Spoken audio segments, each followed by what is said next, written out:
Yo, Kepe Sky here, what's going on to you? Welcome back to the channel, and today I want to talk about the speaker break-in rule and if it's important to break in your speakers or not. So in this video, we're going to go through what speaker break-in is, how to break in your speakers, and if it's even important to do that. Now, I apologize for my audio. My personal mic that I usually clip on my shirt is charging right now, so we're back on the stereo mic that can hear everything. So I apologize for the difference in audio, but let's get started on what speaker break-in is. It's important to understand it. So let's use the analogy. When you go to a shoe store, you pretty much know your size, but you're going to try some shoes on. So let's say you're a male and typically your shoe size is 10.5, and you see this shoe and you're going to go for a 10. You're going to go for a 10. You're like, okay, I like this shoe, but it's a little too tight on my foot. So you jump up to the 11, and the 11 is way too loose. It doesn't really hold on to your foot. So you're thinking 10.5. Now you try the 10.5 on, and it's pretty snug. It's pretty tight, not too bad, but this is probably the right size. So you buy it.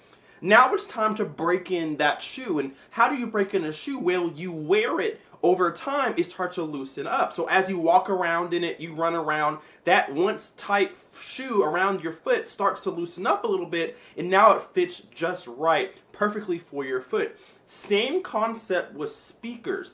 Speakers also need that same break-in period, and I have a speaker here for you. Whether that's a bookshelf speaker like this, a tower speaker, a car audio speaker, a subwoofer, they all need their break-in period. So let's take a look at this speaker right here. So this speaker here has a lot of different components. This is your cone here, the surrounds here. You have your spider, this little orangey yellow part right here. That's your spider. Tinsel leads, the voice coil, your magnet or motor. All this works together to make this speaker move in and out to give you sound. Now, when you buy a brand new speaker, these are really stiff. All the movement, all the moving parts are really stiff. It just came out of factory, just got freshly glued down.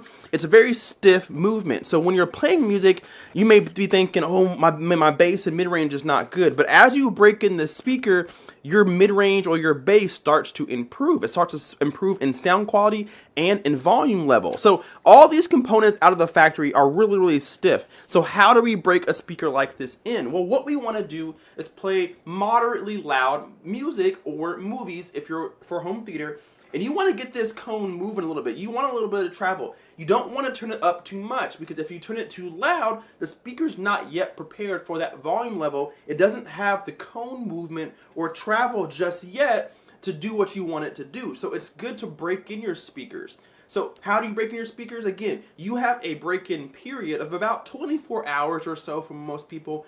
And when I say 24 hours, I mean 24 playtime hours. 24 hours of playing this speaker before it's probably fully broken in. So you want to watch or listen to moderate volume levels, get that cone and that spider and magnet and motor moving a little bit, and then over time it starts to loosen up. Just like that shoe you were walking in, it started to loosen up. Over time, as you play the speaker, it starts to loosen up, and you get improvements in your bass, you get improvements in your mid-range, and you get improvements in overall sound pressure level, volume, because now that speaker can fully move in and out without any tension or with more ease, if that makes any sense. So in my opinion, it's very important to break in your speaker because it improves the sound quality, and when it comes to listening to higher volumes, it has a better chance at replay or playback of those volumes without too much harm. So of course we have the mid-range speaker, but what about a speaker like this? This is a subwoofer, and this applies to both home theater and car audio.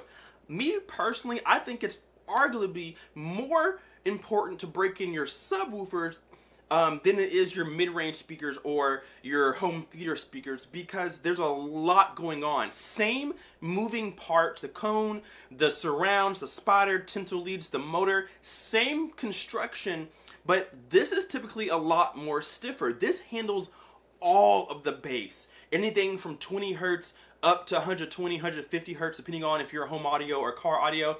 This takes the brute force of all the bass frequencies. So these come out of the factory very stiff. And it's important to break this in because you're going to want to turn your subs up loud, whether you're watching movies, listening to music, or car audio. And it's safer to break in your speakers before doing that.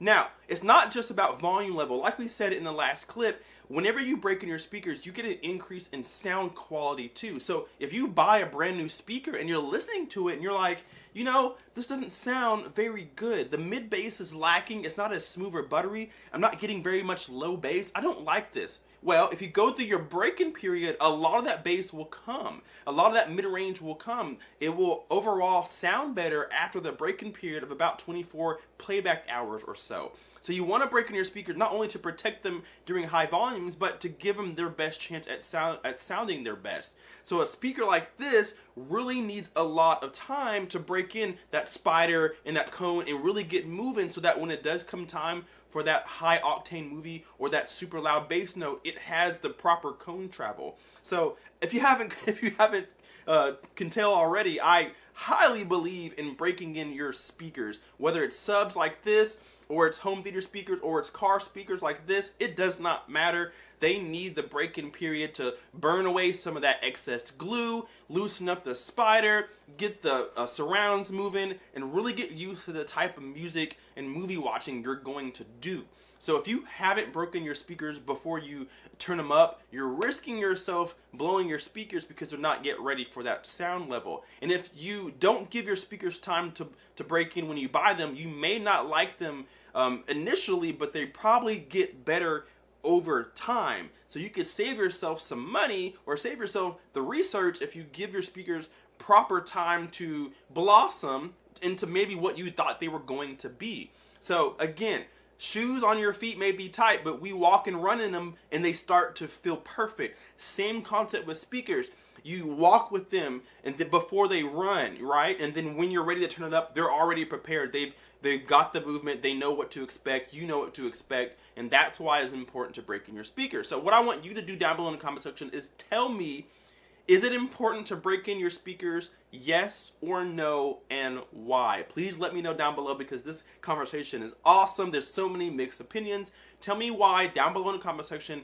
Why is it not, or why is it important to break in your subs and other speakers? Down below in the comment section, let me know that, and I will see you guys in the next video. Subscribe if you're not already. Thanks for watching, and have a good day. Bye-bye. Say I lost my mind, I will keep on holding my head high, even if the sky is falling down.